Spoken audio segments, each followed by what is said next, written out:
Hello sa followers ko dyan. So for today's video guys, so magluluto tayo ng ulam namin na ginataan tulingan with malunggay.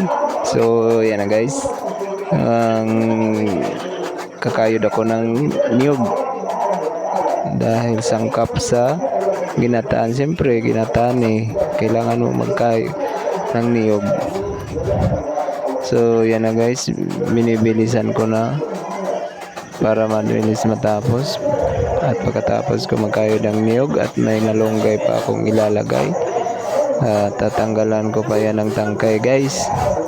So ayan, yung malunggay na yon tapos ko na agad guys. So tapos na ako magkayod ng niyog guys, ayan na, tapos ko na. So magtatanggal na ako ng tangkay sa malunggay dahil dahon lang yung kukunin natin panghalo. Hindi pwedeng isang tangkay ng malunggay kasi yung iba nakikita ko na mayroong magugulay na hinahalo yung tangkay ng malunggay.